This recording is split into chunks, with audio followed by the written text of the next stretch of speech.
Son 4 charlas las que vamos a dar y hoy vamos a empezar un poquito analizando cómo está la situación en el mundo y si podemos soñar con esa ansiada erradicación que todos conocemos.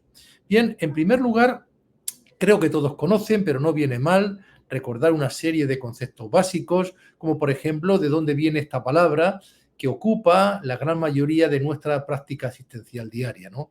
La tuberculosis, que deriva de 2 grandes palabras, que sería del latín tuberculum, que significa pequeña protuberancia, nódulo, tumor, y lleva el sufijo osis, que es un sufijo griego que denota enfermedad. Entonces, es una enfermedad que produce tumores o protuberancias.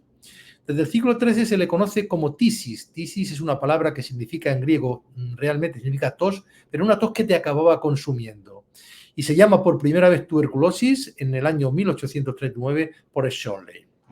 Lo que no queda duda es que la tuberculosis es muy probablemente la enfermedad más antigua que afecta a la especie humana y la que más daño le ha causado si contabilizamos este daño tanto en número de enfermos como de muertos, ¿de acuerdo? Y eso a lo largo de toda su historia. Por lo tanto, una enfermedad que ha causado tanto daño ha tenido un sueño en la especie humana, que es erradicarla. Esto es un sueño, como yo digo, legítimo de la especie humana, que lamentablemente es muy antiguo y aún hoy, si no aplicamos todas las estrategias que conocemos y de las cuales vamos a revisar a lo largo de estas 4 conferencias, estaría muy lejos de hacerse realidad. Datos de su antigüedad tenemos en todas las culturas. En todas las culturas, tanto orientales como occidentales, se habla de una enfermedad que mataba consumiendo a las personas, que los griegos empezaron a llamarle tisis, ¿no? Saben ustedes que hemoptisis es una tos que produce sangre. Tisis es, como he dicho antes, una enfermedad que mataba a los pacientes tosiendo y consumiéndose, ¿no? Pero ya fíjense lo que dijo Hipócrates hace unos 2500 años, en el 460 a.C. La tisis es la enfermedad más extendida y fatal de todos los tiempos. Pero podríamos decir, bueno, pero esto era hace 2500 años, esto lo decía Hipócrates, no tiene nada que ver con lo que vemos ahora. Bueno, la auténtica realidad es que su carácter histórico nadie se lo quita, porque es probablemente el agente infeccioso que ha causado mayor número de muertes en la historia de la humanidad, pero su carácter histórico es aún una realidad. No se olviden que salvo los años 2020, 2021 y 2022, donde la mortalidad por tuberculosis fue tan solo superada por el SARS-CoV-2, por COVID-19, no se olviden que en los últimos 20 años, con diferencia, ha seguido siendo la enfermedad infecciosa que más ha matado en el mundo, mucho más que el VIH o que el VIH y demás agentes infecciosos. Y aún no sabemos las cifras, pero estoy casi seguro que ya en el año 2023 nuevamente tuberculosis va a superar a COVID-19 en su mortalidad. Una mortalidad que todos padecemos, pero que nos haría preguntarnos esto que yo los pongo aquí, ¿de dónde viene esta enfermedad? Yo hace muchos años, hace ya varias décadas, cuando empecé a trabajar en tuberculosis, también me la hacía y recuerdo como los tisiólogos, saben que tisiólogos eran los que ahora son neumólogos realmente, las personas que se dedicaban a estudiar la tuberculosis, recuerdo como los tisiólogos viejos de mi país decían siempre, no te preocupes, la tuberculosis es tan antigua como la propia humanidad. Pero yo me preguntaba, ¿realmente, si estudiamos la evolución de la humanidad, cuando ya teníamos el Homo erectus, cuando el hombre o el primate o el simio empezó a ponerse de pie hace 1 millón de años, ya teníamos tuberculosis? Cuando vinieron los neandertales, Cromañón, primeras civilizaciones, ya había tuberculosis. Realmente cuesta trabajo pensarlo. Pues bien, hace como vamos a ver ahora, unos 15 años, se publicó un trabajo donde se analizaba las mutaciones que podían tener las diferentes bacterias y el tiempo que podrían hacerla. Y se estimó que ancestros de Mycobacterium tuberculosis, no el Mycobacterium tuberculosis que tenemos ahora mismo, podían llevar conviviendo con la especie humana más de 3 millones de años. Esta es la publicación que yo les digo, que salió en el año 2005, ¿no? Donde se podía ver lo que yo les he comentado y así estimar que ancestros de Mycobacterium tuberculosis podían llevar con la especie humana más de 3 millones de años. 3 millones de años, ¿saben lo que es? Miren, ¿saben quién es esta? Esta es Lucy. Lucy, imagino que muchos lo saben, pero si no, es teóricamente el homínido más antiguo conocido en el mundo, ¿de acuerdo? Que se descubrió en Etiopía y que por lo tanto está en el Museo de Addis Abeba. Este es el homínido más antiguo. ¿Saben qué antigüedad se le estima a Lucy? 3 millones de años. Luego probablemente ya Lucy y los homínidos más antiguos venían con algún tipo de micobacterias, porque lo que sí que se sabe es que Esto evoluciona en el actual, el Mycobacterium tuberculosis moderno, entre comillas, viene de otras micobacterias donde ha ido evolucionando dentro del propio género. Pero que el actual que tenemos ahora mismo tiene alrededor de 20.000 años, que tampoco son pocos. Y todo empieza probablemente porque la especie Mycobacteria empieza con su hábitat, su lugar donde vivía, tanto en el agua como en la tierra, ampliamente difundido, donde están ahora las micobacterias ambientales. Y que en un momento determinado, por presión selectiva natural, las glaciaciones, algunas condiciones metabólicas, muy adversas del tiempo, ¿de acuerdo?, de que le rodeaba, pudo hacer que dieran un salto y pasaran a tener su reservorio en animales y que después acabaran mudando hacia el hombre. Entonces apareció el llamado Mycobacterium archaicum, que estuvo en el periodo neolítico, que era un microorganismo libre, que dio origen a los modernos Mycobacterium. Hay dudas sobre cuál de los que forman el complejo Mycobacterium tuberculosis es el más antiguo. Hay mucha gente que piensa en Mycobacterium bovis, que es la más antigua de las especies y que fue cuando las micobacterias ambientales saltaron a los animales de sangre caliente. Y que después, al domesticar a los animales de sangre caliente por parte del hombre, hubo un salto de Mycobacterium bovis al que sería el mismo Mycobacterium tuberculosis, ¿de acuerdo? Bien, eso sería un poquito su origen, pero lo que sí que sabemos es que la tuberculosis ha estado presente a lo largo de toda la historia de la humanidad y de toda la historia del desarrollo de la medicina. Miren ustedes, mirando, como por ejemplo, pues siempre nos fijamos en los egipcios, ¿no?, que probablemente es una cultura ya bastante desarrollada, de hace más de 2.000, 3.000, 4.000 años.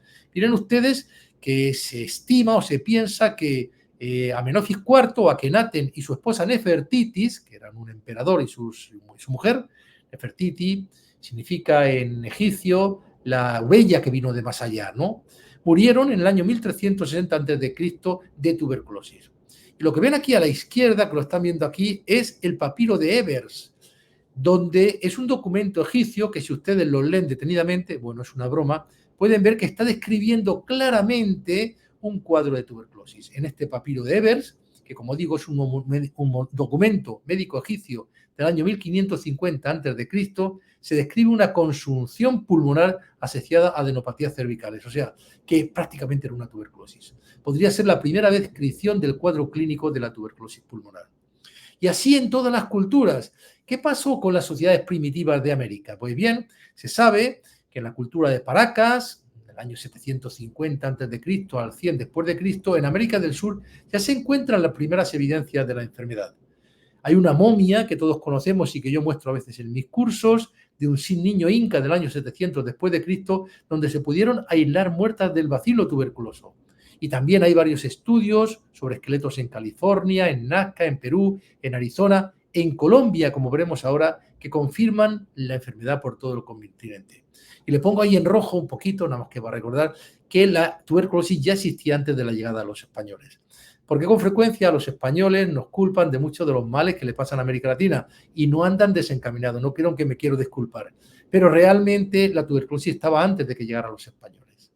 Lo que sí que es cierto es que probablemente la gran epidemia o la onda epidémica que aún sufre todas las Américas de tuberculosis sí que tuvieron que ver mucho los europeos, a su cabeza los españoles y los portugueses, ¿de acuerdo?, cuando empezaron a afinar a las poblaciones para explotar a las poblaciones indígenas, y entonces los casos aislados que podía haber llegaron a entrar en condiciones de mucha transmisión por hacinamiento y también por debilitar las condiciones naturales de estas poblaciones que acababan viviendo. Pero ya estaba ahí la tuberculosis.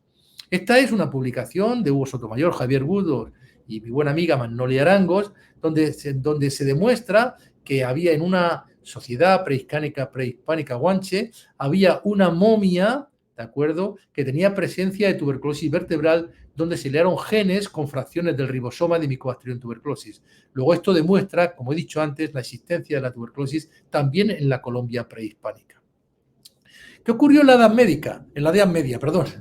La tuberculosis fue endémica. ¿Por qué? Porque sabemos todos que se asocia a las situaciones de extrema pobreza y en los círculos sociales de las grandes ciudades. Y cuando en la Edad Media se empiezan las poblaciones a agrupar, es cuando se producen estas condiciones que favorecen tantísimo la transmisión y el que se padezca la enfermedad. En aquella época claramente era incurable, pero empezaba como siempre. Siempre que hay un mal en alguna sociedad, se le empieza a identificar con Dios, con la religión, con el demonio. Y aquí ocurría lo mismo. Aquí se identificó con el pecado, con el mal, con los demonios y con un castigo. Por lo tanto, la ayuda celestial era muy importante, de tal manera que si durante mucho tiempo esto se pensó y había peregrinajes a los santuarios donde teóricamente se había aparecido la Virgen para que se les curara. Era todo simplemente, no sé, vulgaridad en el pensamiento y empirismo en todo lo que hacía. Y como ejemplo, pues me gusta siempre mostrar cómo hubo un momento determinado que algunos reyes en la Edad Media, sobre todo, por ejemplo, Felipe el Hermoso, Enrique IV de Francia, Roberto II el Piadoso, todas esas palabras que ustedes ven se las ponían ellos, porque de hermoso no tienen nada. Mira el de la derecha. Roberto II de piadoso no tenía nada. O sea, al contrario, era una persona desalmada por completo. Pero bueno, se ponían estos nombres y además se acababan poniendo incluso propiedades medio divinas, como por ejemplo que ellos tocando en la frente con el dedo podían curar la tuberculosis. Con aquello que pongo ahí, el rey te toca, Dios te curo. De tal manera, y sobre todo para los pacientes que tenían escrófula. Pero saben ustedes que la tuberculosis ganglionar del cuello, la escrófula, con frecuencia tiene una evolución natural, espontánea, que suele ser bastante benigna. Pero incluso se le llegó a llamar, por ejemplo, el mal del rey en Francia, porque lo acababan curando los reyes. Era el desconocimiento que se tenía absoluto sobre la enfermedad. Luego, ¿qué ocurre? Llega en el siglo XVII, estoy dando avances un poquito rápidos, y durante casi 200 años, ¿qué es lo que ocurre? Que aumenta la población en las ciudades, se hacina mucho, grandes bolsas de pobreza, por lo tanto, la transmisión se hace interhumana, se transmiten entre todos ellos y aparece lo que se denominó la Gran Peste Blanca, que se desarrolló gracias a la creación, como he dicho, de las populosas ciudades y de la extensa pobreza. De tal manera que la enfermedad se acabó diseminando por toda la Europa occidental, estamos hablando del año 1650, 1700, ¿de acuerdo? Y en esa situación fue tan importante y pilló a una población tan desprotegida en cuanto a inmunidad innata que acabó muriendo mucha gente, de tal manera que se estimaba que el 25% de todas las muertes en aquella época eran por tuberculosis, llegando a ser en el año 1650 la principal causa de mortalidad en el mundo. Fue avanzándose y fíjense ustedes si seguía teniendo importancia que en el año 1882, cuando Robert Koch, en su Academia de las Ciencias de Berlín, da aquel discurso donde demuestra que la tuberculosis se transmite por una bacteria que tenía forma de bastón curvado, que le llamó entonces bacilo de la tuberculosis, ¿de acuerdo? Él acabó diciendo esto que pongo aquí.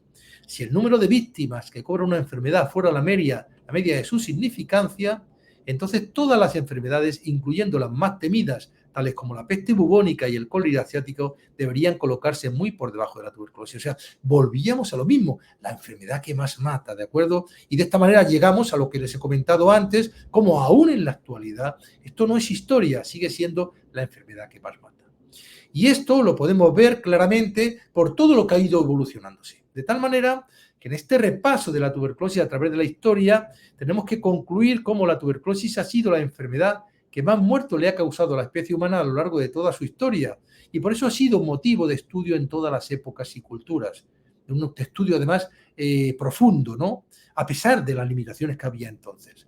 Y cómo a pesar de la lentitud histórica que hemos visto antes en conseguir conocimiento sobre esta enfermedad, los avances que se han conseguido en las últimas décadas han hecho que todos los casos de tuberculosis sean curables, ¿de acuerdo? Incluso aquellos que tienen tuberculosis con patrones extensos de resistencia, que eso lo veremos en la cuarta charla que demos en el cuarto trimestre.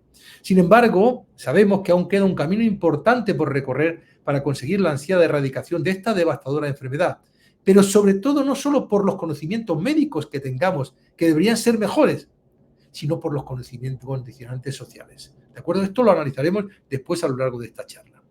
Y bueno, como ejemplo están los últimos datos que ha aportado la Organización Mundial de la Salud, los aportó a finales del año pasado, en el año 2023, y saben ustedes que siempre la Organización Mundial de la Salud, cuando da unos datos, los da sobre el año anterior, porque tiene que estar muchos meses consolidando que los datos que le aportan a nivel mundial sean los correctos. Y esto es lo que a finales del 2023 se estimaba que pasaba en el mundo en el año 2022.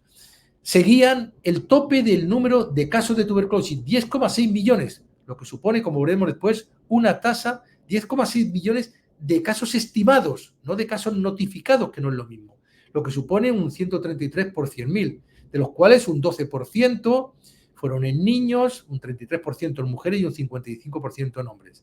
Y como vamos a ver ahora, están viendo ustedes que ha habido un aumento. En el año 2020 eran 10 millones y en el año 2021 eran 10,3 millones. O sea, los casos han ido aumentando, como todos ustedes saben, en los últimos 2-3 años, fundamentalmente por el impacto que tuvo COVID, sobre todo en lo que sería la ejecución de los programas en los diferentes centros de atención sanitaria, ¿de acuerdo? Sin embargo, la mortalidad, aunque sigue siendo muy elevada, bajó con respecto al año 2020 y se ha situado en 1.300.000 casos. Ahora lo veremos, ¿de acuerdo? La tuberculosis asociada al VIH, 710.000, y algo muy importante que también analizaremos a lo largo de estas charlas, y es cómo sigue siendo una auténtica preocupación lo que ocurre con la tuberculosis con resistencia a la rifampicina, que saben ustedes, la TBRR que desaparece ahí, que es el fármaco más importante que aún tenemos para luchar con la tuberculosis. O también MDR, saben ustedes que la multidrogoresistencia se llama cuando hay resistencia al menos a isoniazida y a rifampicina. Como están viendo ustedes aquí, la tuberculosis RR-MDR es una preocupación de la que ahora analizaremos, de la que nos hemos beneficiado en el mundo de la tuberculosis. Yo, como digo muchas veces, soy del Atlético de Madrid, que por cierto hoy juega Champions, y esperemos que gane. Por lo tanto, los que somos del Atlético de Madrid somos sufridores y por lo tanto tenemos que ser optimistas por naturaleza.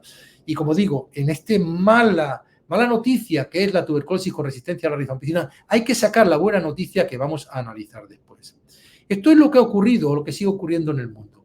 Miren ustedes, la tuberculosis sigue siendo la causa número 13 de mortalidad en el mundo. Pero si solo juzgamos la tuberculosis, si a la tuberculosis le sumamos lo que se muere por VIH asociado a tuberculosis, se sigue colocando en la 10ª causa. Y lamentablemente esto es lo que ha ocurrido. Miren ustedes, el cambio que ha habido en el número de muertes, estimado de muertes, desde el año 2022 comparado con el año 2015. Y miren lo que ha ocurrido en la gran mayoría de América Latina y especialmente en Colombia. Las muertes desde el año 2015 al año 2002 por tuberculosis han aumentado. ¿De acuerdo? Tan solo, bueno, pues hay situación en la que ha decrecido un poco en Chile y ha estado estable en Bolivia. En el resto, en la práctica totalidad de América Latina, las muertes han aumentado. Las muertes por tuberculosis desde el año 2015 al año 2022. Esto es lo que ha ocurrido a nivel global con las muertes si comparamos desde el año 2010 hasta el año 2022. Y miren ustedes, cuando había un decrecer continuo hasta que viene la pandemia por COVID, miren lo que ha ocurrido en estos últimos años. Aumentó la mortalidad, ligado también fundamentalmente a lo que hemos comentado antes del problema que ocurrió con los centros de salud, con la atención sanitaria en los centros de salud en los pacientes que tenían tuberculosis. Se ha estimado, por lo tanto, que COVID-19 ha conseguido o está consiguiendo que puedan morir por tuberculosis a lo largo desde el año 2020 al año 2025 500.000 personas más de las que hubieran muerto por su evolución natural. Y la parte positiva, como vemos, es aquí como ya en el año 2022 empieza a bajar otra vez. Pero miren ustedes que no sería lo mismo si fuéramos por aquí. Estos son los 500.000 casos que estamos diciendo que hubo de más. Y esto es a nivel global, mundial. Pero no ocurre lo mismo con todas las regiones del mundo, porque en las Américas ha sido uno de los lugares donde más ha aumentado la mortalidad por tuberculosis, como están viendo aquí. Y todavía, no sé si el año 2023 disminuirá, no ha disminuido, mientras que, por ejemplo, en las otras regiones ya ha empezado a disminuir este impacto que tuvo COVID en la mortalidad por tuberculosis, ¿de acuerdo? Y esto era con mortalidad. ¿Qué ocurre con los casos de tuberculosis en el mundo? Los que se estimaron, la estimación. Se estimó, como he dicho antes, 10.600.000 casos, que esto supone una tasa de 133 casos por cada 100.000 habitantes. América Latina, en general, las Américas, está en una tasa media tirando a baja, no baja, por supuesto. Colombia, por ejemplo, como estamos viendo ahí, tiene una tasa, pues eso, de 10 a 50 casos por 100.000 habitantes. Y en la región de las Américas, bueno, solo Perú y Bolivia están claramente más machacados, incluso también con algunas zonas del Caribe, ¿vale? Bien, esto es lo que ocurría para todo a nivel global mundial. Pero miren ustedes lo que pasó con la notificación. Esto que veíamos antes era la estimación, lo que se estimaba. ¿Qué ocurrió con la notificación? Que en el año 2020 hubo 7,1 millones de casos notificados, cuando se estimaba que el número estimado era de 10 millones. Pero miren lo que ocurre en el año 2020. Esto era en el 2019, lo que he comentado antes. En el 2020 se produce una drástica reducción de la notificación, o sea, de la detección. Y es por lo que hemos comentado, Se cerraron muchos centros de salud, no se atendió bien a los pacientes, por lo tanto, no se detectó el caso y no se notificó. Esto no es porque hubiera menos casos de tuberculosis, es porque se notificaban menos. Luego se estaban quedando más casos en la comunidad, transmitiendo hasta morirse. Esto era lo peor que podía ocurrir. Y cómo se ha ido recuperando parcialmente en el año 2021 y sobre todo en el año 2022, que se ha llegado a 7,5 millones. 7,5 millones que se han conseguido en el año 2022 de casos notificados es la mayor notificación jamás de la historia. O sea, que a pesar de esto, pues la buena noticia es que aunque sigan aumentando los casos, cada vez notificamos más, ¿de acuerdo? Y con respecto a las Américas, como podemos ver, hubo una reducción drástica en el año 2020, probablemente la región del mundo que más se afectó. También es cierto que junto con Europa fue la región del mundo que más se afectó por COVID-19 y cómo ya se está recuperando esa detección. Miren ustedes, algo que nos preocupa mucho. Una cosa es lo que estimamos que hay en el mundo, o sea, los casos que hay. Y otro es los que notificamos. Y esta brecha es importante porque sigue estando alrededor de 3 millones de casos. O sea, si nosotros estamos notificando 7,5 millones de casos y estamos estimando que hay 10,6 millones de casos, hay 3 millones de casos que no se están notificando, o sea, que no están teniendo acceso a los programas. La gran mayoría de ellos porque están en la comunidad, en zonas muy pobres donde no se les detecta y siguen transmitiendo hasta morir. Y cuando los detectamos, además, los detectamos con tal tipo de lesiones que aunque los curamos con tal cantidad de secuelas que son pacientes que mueren pronto y que tienen una calidad de vida muy mala. De tal manera que lo importante es intentar reducir esta brecha, que es por lo que se lucha y por lo que vamos a analizar después los objetivos para el control de la tuberculosis. Bien, un poquito ya para ir finalizando lo que sería la situación global a nivel mundial, miren ustedes, esta es la estimación de la incidencia de tuberculosis y de la notificación por edad y sexo. Y podemos ver cómo, perdonen, esto está mal, el hombre sería el que está en naranja, se me ha ido al final el color, ¿de acuerdo? Y pueden ver ustedes que sigue siendo una enfermedad que predomina más a los hombres y en edades medias de la vida. Una noticia ligeramente buena es que los casos estimados de tuberculosis con resistencia a la rifampicina están bajando progresivamente. Aquí estamos hablando de cientos de miles y bajan, pero miren ustedes, a una situación tremendamente lenta. Y también la estimación que se tiene de el número de pacientes nuevos con tuberculosis que vienen ya con resistencia a la rifampicina, o sea que se les ha transmitido, que en el año 2015 eran un 4% y ha bajado un poco al año 2022. Esto es porque los programas están haciendo bien las cosas, pero esto es un descenso demasiado lento. Esto sería con los pacientes que ya han recibido previamente tratamientos. En el año 2015, los que habían recibido previamente tratamientos ya tenían tuberculosis con resistencia a la rifampicina un 25% y ahora tendrían un 17%. ¿De acuerdo? Y ya para terminar, como todos sabemos, es una enfermedad claramente ligada a la pobreza, de tal manera que estas curvas son claras. Miren ustedes, ingreso per cápita y tuberculosis. Cuanto menos ingresa una familia, más tuberculosis. Cuando más ingresa una familia, menos tuberculosis. O sea, por eso muchas veces hemos dicho que la tuberculosis desaparecería sola tan solo con un buen reparto de la riqueza en el mundo. Porque un buen reparto de la riqueza en el mundo lo primero que hace son dos cosas. Primero, que dentro de las casas vivan menos personas, por lo tanto la transmisión se dificulta y además que la gente esté mejor nutrida. Y por lo contrario, aquí ven ustedes a mayor desnutrición, mayores tasas de tuberculosis. Son dos grandes aliados de la tuberculosis como condicionantes sociales que hacen que sea muy difícil poderla vencer. De tal manera, si nosotros quisiéramos resaltar lo más importante, lo más relevante que ha habido en este informe global de la Organización Mundial de la Salud del año 2023, que analizaba lo que había pasado en el año 2022, un poquito lo que hemos venido diciendo antes. En el año 2022 se registró el mayor número de personas diagnosticadas con tuberculosis jamás reportado en el mundo, porque se notificaron 7,5 millones de personas, muy superior a lo de que los años previos, ¿de acuerdo? Y alcanzó incluso niveles anteriores a lo que se estaba notificando previo a la pandemia por COVID, porque hasta entonces la mayor notificación había sido en el año 2019 con 7.100.000 casos. Y casi a la mitad se les hizo un diagnóstico molecular rápido. Esto es importante, estamos consiguiendo meter. América Latina todavía se está incorporando un poquito tarde a esto, que sería que todos los pacientes que tengan síntomas o signos sugestivos de tuberculosis, que hoy día le llamamos tuberculosis presuntiva, habría que hacerle una prueba molecular rápida altamente sensible para detectar tuberculosis y también para detectar resistencia a rifampicina. y aumentó claramente del 38% en el 2021 al 47% en el 2022.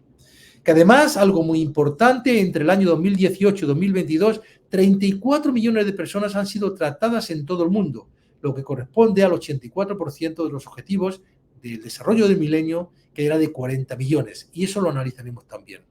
Y también cómo el número estimado de muertes, después de un aumento claro en el año 2020 y 2021, baja de nuevo en el año 2022 hasta 1,3 millones, incluidos aquí los del VIH.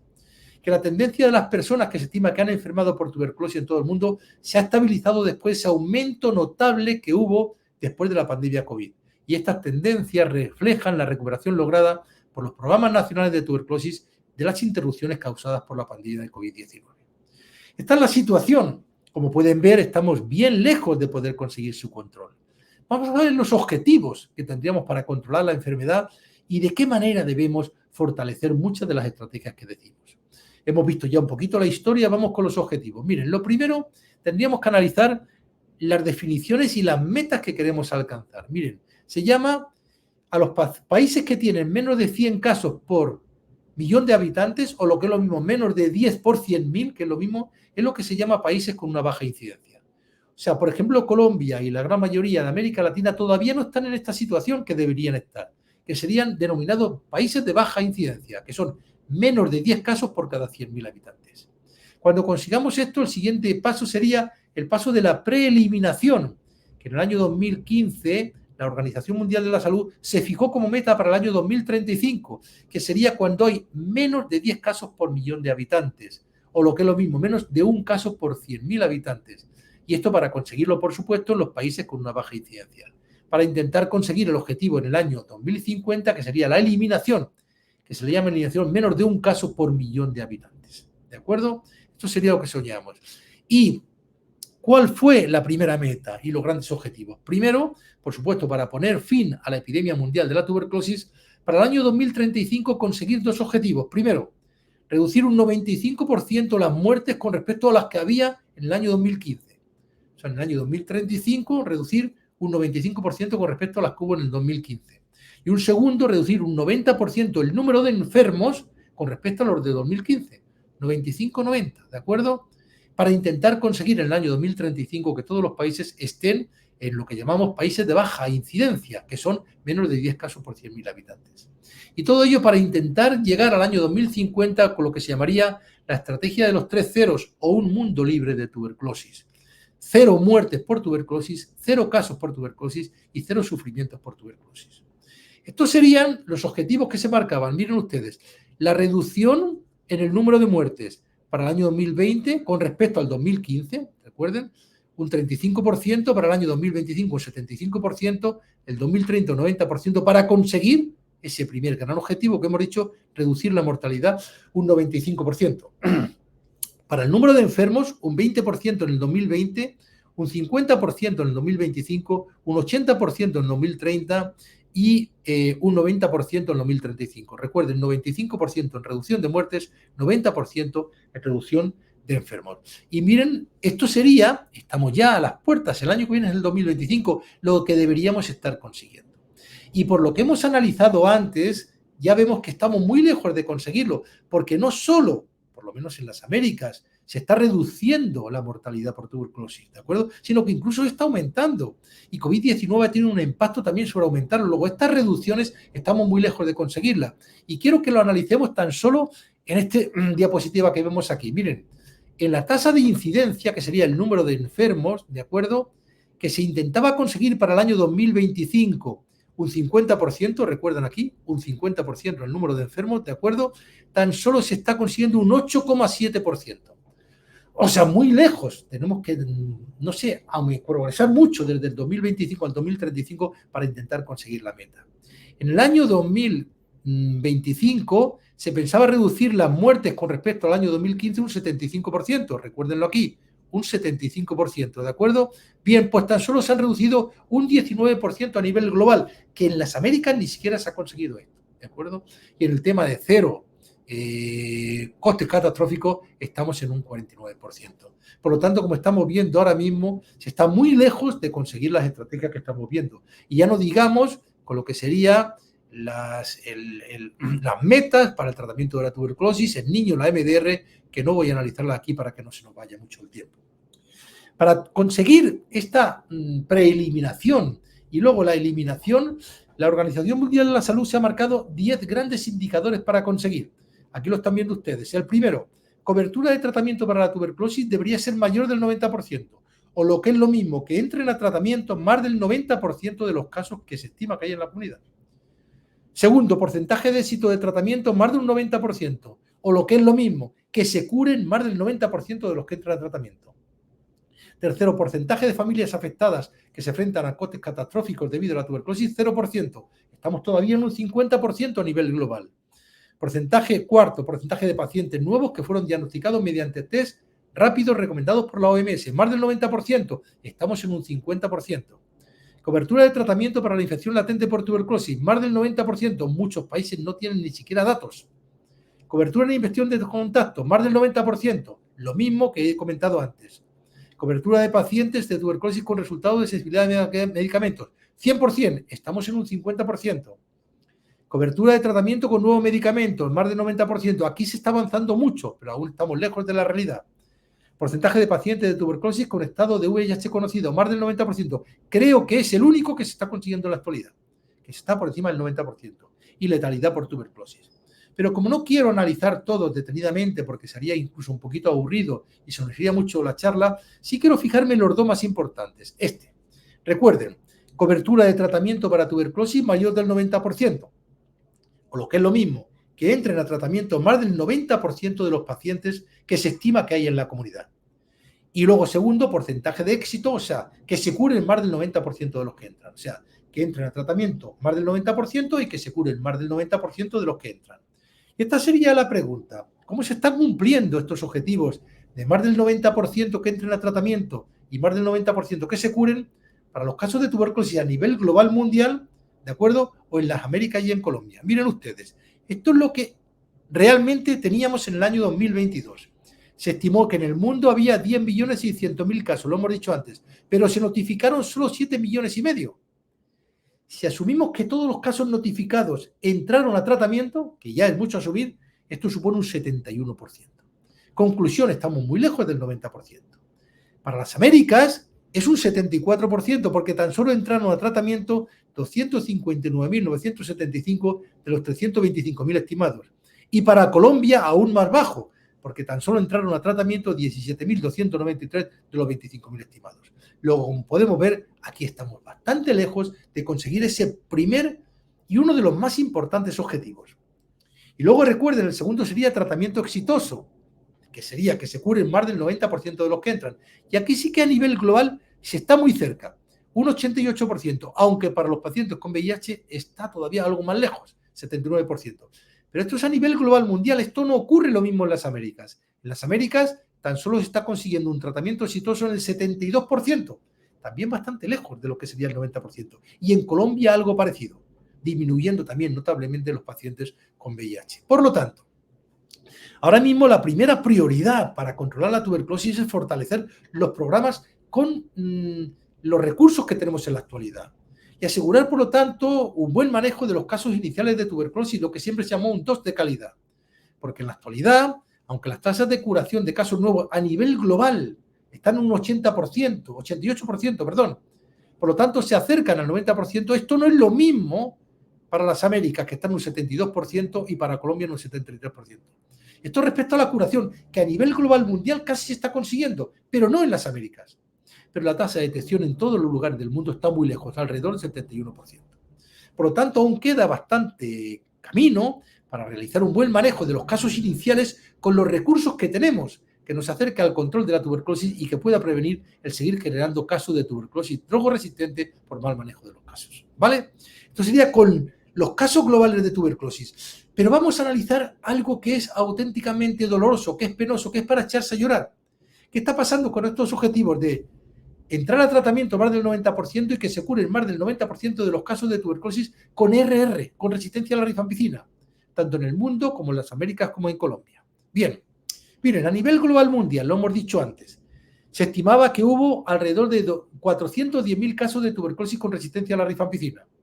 De ellos, tan solo entraron a tratamiento el 43%, 176.586. ¿De acuerdo? Bueno, estos son los que se detectaron y entraron prácticamente lo mismo. Y de los que entraron, tan solo tuvieron éxito un 63%. Si aplicamos este 63% a este 43%, nos sale un 28%. Por lo tanto, tan solo estamos consiguiendo un tratamiento exitoso en el 28% de los pacientes que se estima que tienen tuberculosis con resistencia a la rifampicina en el mundo. O sea, nada. Esto es tan solo conseguir beneficios individuales, pero nada de repercusión de impacto programático epidemiológico. Es por lo que yo llamo que la tuberculosis MDR sigue siendo una gran crisis de salud pública. Esto es a nivel mundial. ¿Qué ocurre con las Américas? En las Américas, en el año 2022, se estimó que había 12.000 casos de tuberculosis con resistencia a la rifampicina, de los que entraron a tratamiento tan solo el 46%. ¿De acuerdo? Esto sería más o menos parecido a lo que a nivel global mundial. Pero aquí tan solo se curaron el 60% o tan solo tuvieron un tratamiento exitoso. Si aplicamos este 60% al 46%, algo parecido a nivel global en las Américas. Nos parecemos mucho. Y es que tan solo estamos teniendo éxito, o sea, curamos al 27% de los pacientes que se estima que hay con tuberculosis con resistencia a la rifampicina en el mundo. O sea, otra vez lo mismo, beneficios individuales, pero no vamos a conseguir impactos epidemiológicos. Y esta situación, que ya de por sí es mala, aún es un poquito peor para Colombia. En Colombia se estimó que en el año 2022 hubo 1.100 casos de tuberculosis, de los que entraron a tratamiento tan solo el 20%. Estoy dando datos oficiales de la OMS, no me los estoy inventando. Y de ese 20% que entró a tratamiento, tan solo se curó el 52%. Si aplicamos un 52% o un 20%, supone que en Colombia tan solo se estarían curando el 10% de los casos estimados que hay en la comunidad de tuberculosis con resistencia a la rifampicina y con MDR. Por lo tanto, como estoy poniendo aquí, la segunda prioridad debe ser controlar la epidemia de tuberculosis con resistencia a la rifampicina. Y aquí sí que está existiendo un rotundo fracaso, pues están entrando a tratamiento solo el 43% a nivel mundial, que en el caso de las Américas un 46% y un 20% solo en Colombia, y solo se están curando el 63% de los que entran a tratamiento, que es algo parecido a lo que ocurre en América Latina y en las Américas y en Colombia. De esta forma, como mucho, y como he dicho antes, se pueden conseguir beneficios individuales, pero el impacto comunitario es mínimo o nulo. ¿De acuerdo? Aquí hay que trabajar mucho. Por lo tanto, para intentar conseguir de entrada, como grandes metas, grandes objetivos, el control de la tuberculosis, es necesario incrementar la detección de casos para que entren más casos a tratamiento y la curación de los que entran. ¿De acuerdo? Y aquí viene la primera gran pregunta. ¿Cómo se podría incrementar la detección de los casos de tuberculosis y de la tuberculosis con resistencia a rifampicina? Pues miren ustedes, cambiando lo que habíamos hecho hasta hace 3 o 4 años. De entrada hay que hacer detección activa de tuberculosis en poblaciones vulnerables. Todos conocemos cuáles son: los privados de libertad, los contactos, los VIH, aquellas comunidades indígenas que tienen tasas de tuberculosis superiores a 500 casos por 100.000 habitantes. Entonces hay que buscar la tuberculosis. Recuerden que durante muchísimo tiempo nos enseñaron que tan solo había que hacer detección pasiva, o sea, detectar de entre los que vienen al sistema de salud. No, eso no va a ser suficiente. Hay que hacer detección activa en poblaciones vulnerables. ¿Cómo? Mezclando la clínica, la radiología, con diferentes sistemas de computadores que nos pueden ayudar, y por supuesto a todo paciente que tenga síntomas o signos sugestivos de tuberculosis habría que hacerle una radiografía y una prueba molecular rápida, altamente sensible, ¿de acuerdo?, para detectar mucha tuberculosis y para detectar resistencia al menos a rifampicina. Esto es fundamental, por lo tanto hay que cambiar por completo, seguir todavía con la detección pasiva de los que vienen al centro de salud y la baciloscopía, que es muy poco sensible, que es una mala técnica. Pues nos vamos a quedar en lo que tenemos. Hay que salir a buscar casos en las poblaciones vulnerables y en todo paciente, sea población vulnerable o no, que tenga síntomas o signos sugestivos de tuberculosis, hacer radiografía de tórax, ¿de acuerdo?, y prueba molecular rápida. De esta manera, solamente de esta manera vamos a conseguir aumentar la detección. Y por supuesto, algo que la gran mayoría de América Latina tiene, pero no tanto Colombia, que es un sistema de salud con cobertura gratuita y universal. Sabemos ustedes que las unidades prestadoras de salud a veces nos ponen pegas, yo lo he podido vivir porque es un trabajo con ustedes, y esto debería de corregirse claramente. Esto sería para incrementar la detección, o lo que es lo mismo, cualquiera, porque en Colombia tienen ustedes muchos muchas pruebas moleculares rápidas altamente sensibles que funcionan muy bien. Pero bueno, vamos a hablar globalmente el que más se está utilizando, que a todo paciente con síntomas o signos congestivos de tuberculosis se le haga un Ginesper Ultra, ¿de acuerdo? Cuyo límite de detección está en 12-13 bacilos por mililitro de muestra. ¿Por qué? Porque su sensibilidad para detectar tuberculosis es cercana al 90%. O sea, es muy buena. Por lo tanto, aporta de un 25 a un 30% más diagnósticos que la baciloscopía, cuya sensibilidad máxima son de 60 a 65%. No se olviden que para que un Ginesper Ultra sea positivo, con 10-12 bacilos por mililitro de muestra va a dar positivo. Mientras que para que una baciloscopía hace falta por lo menos 10.000. Miren ustedes qué cambio tan importante. Por lo tanto, el Ginesper Ultra, que lo hemos utilizado muchas veces tan solo para detectar resistencia a la rifampicina, es una virtud muy buena que tiene detectar resistencia a la rifampicina, pero en mi opinión no es la más importante. La más importante es que es clave en aumentar la detección, ¿de acuerdo? Y miren ustedes, este sería el último mapa que ha publicado la Organización Mundial de la Salud sobre el porcentaje de casos nuevos de tuberculosis a los que se realizó una prueba diagnóstica rápida, Ginesper u cualquier otra, recomendada por la OMS. Y están viendo ustedes cómo, por ejemplo, Colombia está entre un 40 y un 59%. Debería ser del 100%. Pero miren que todavía hay otros países de la región, miren ustedes que la región de las Américas le falta todavía mucho para progresar. Incluso países como México, menos del 20%. Así no podemos aumentar la detección. ¿De acuerdo? Y la otra pregunta sería cómo se podría mejorar la tasa de éxito del tratamiento de la tuberculosis con resistencia a la rifampicina. Y aquí serían dos grandes medidas. La primera, incorporar sobre todo a los pacientes que tienen tuberculosis con resistencia a la rifampicina, esto sí lo está haciendo ahora toda la región, los nuevos fármacos, que son mucho mejores, más eficaces y mucho más esterilizantes, por lo tanto pueden acortar los tiempos largos del tratamiento de la tuberculosis con resistencia a la rifampicina. Hablo del linezolid, del amarid, pretomanid, y componer esquemas, por lo tanto, con estos regímenes que son más eficaces, acortados y mejor tolerados. ¿De acuerdo? De tal manera que ya, para ir terminando, la parte más relevante que nos ha aportado sobre estos progresos en el control, el último informe de la OMS, es esta, es que a pesar de los progresos, aún se está lejos de los objetivos de la estrategia fin de la tuberculosis para el año 2022. Que tan solo ha habido una reducción del 8,7%, lo que hemos visto antes, en la tasa de incidencia frente al objetivo del 50% para el 2025. Que tan solo ha habido una reducción del 19%, también lo hemos visto antes, en el número de muertes frente al hito o a la meta del 75% que se quería conseguir para el año 2025. Y que aún casi la mitad de las personas con tuberculosis todavía enfrenta costos totales catastróficos. Y que la proporción de personas que viven con VIH entre todos los casos de un nuevo de tuberculosis ha ido disminuyendo constantemente durante varios años. ¿De acuerdo? Bien, quiero terminar tan solo con 2 o 3 mensajes. El primero de ellos es convencerles de algo que estoy seguro que están convencidos, porque por eso están trabajando en tuberculosis, es que invertir en tuberculosis es la intervención de salud más rentable que existe. Miren, hace ya como unos 10 años, el Banco Mundial, que de altruista no tiene nada, hizo una estimación de puro costo, de puro capitalista, ¿no? Y sería los dólares que yo puedo ganar por cada dólar que yo invierto en una enfermedad concreta. O sea, si yo invierto $1 en capacidad quirúrgica local, como salvo a gente joven que luego va a poder ir trabajando y pagando impuestos, ¿de acuerdo? Recupero 10 para la comunidad. En inmunización, en VIH o en VIH, 12. En malaria, 20. Inmunización extendida, 20. En ataques cardíacos, 25. Miren dónde está el tope. En tuberculosis. Porque en tuberculosis estamos detectando tuberculosis en gente joven que si los curamos y además hacemos una detección precoz, los curamos con pocas secuelas, van a ser personas que van a seguir cotizando y trabajando y aportando a la comunidad durante 20 o 30 años. O sea que esto de puro, ya no digo puramente economicista, de acuerdo, puro capitalismo, también hay que convencer a las autoridades de salud que invertir la tuberculosis es la estrategia de salud más rentable que existe, ¿de acuerdo? De tal manera que estas serían unas conclusiones, y es que la tuberculosis con resistencia a la rifampicina es un temor y un reto a nivel mundial, que la situación actual es preocupante y no mejora, que con un adecuado manejo clínico y programático todos los casos de tuberculosis tienen posibilidad de curarse, incluso aquellos con patrones tensos de resistencias, que como hemos visto antes, la primera prioridad es fortalecer los programas, asegurando un buen manejo de los casos iniciales para detectar y curar más del 90% y así evitar la transmisión y también la producción de casos de tuberculosis con resistencia a fármacos, que además también esto hay que hacerlo con los pacientes con tuberculosis con resistencia a la rifampicina.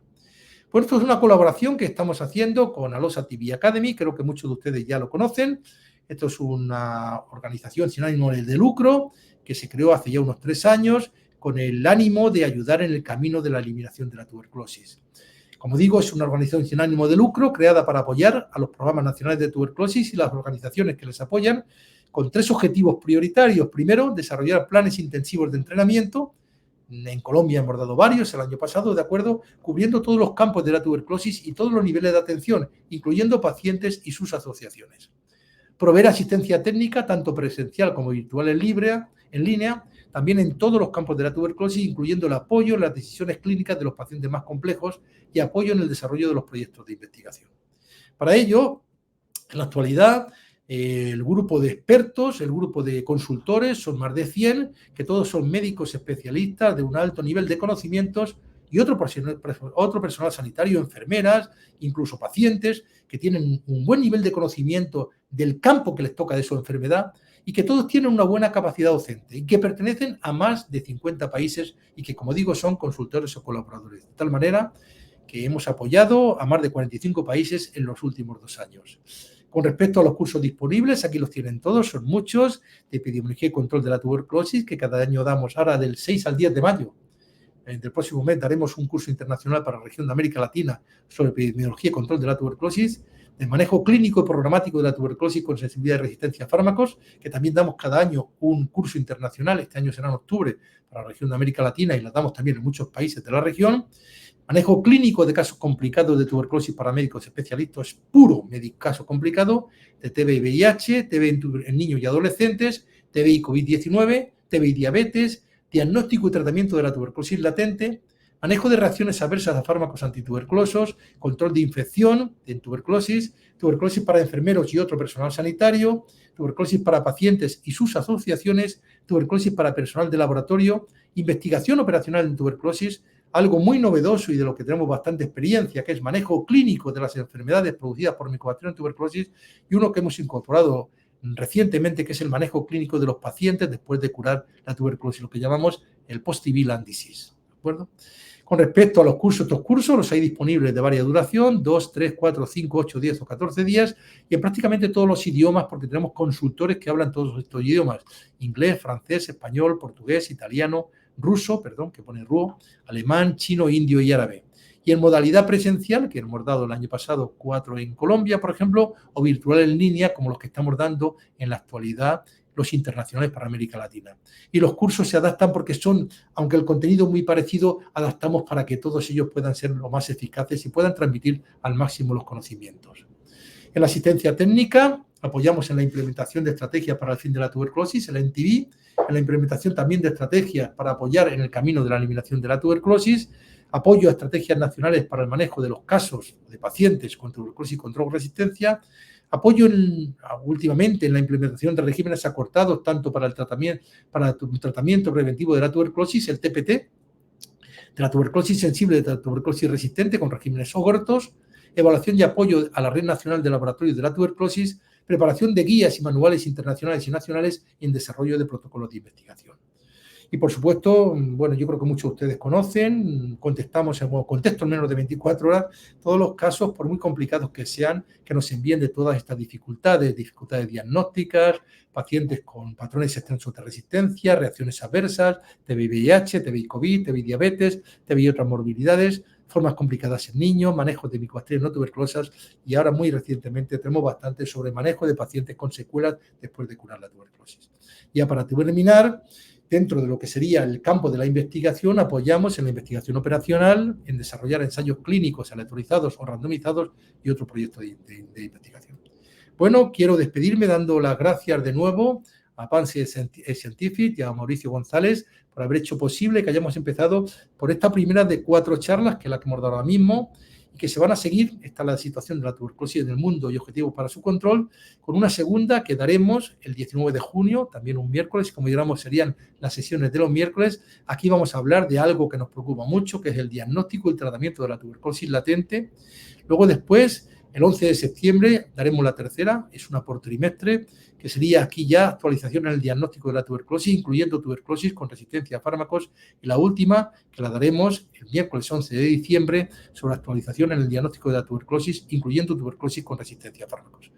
Muchas gracias a todos. Creo que ha sido una revisión extensa. Espero no haberles aburrido. Y bueno, por mi parte tenemos tiempo para las preguntas que ustedes quieran.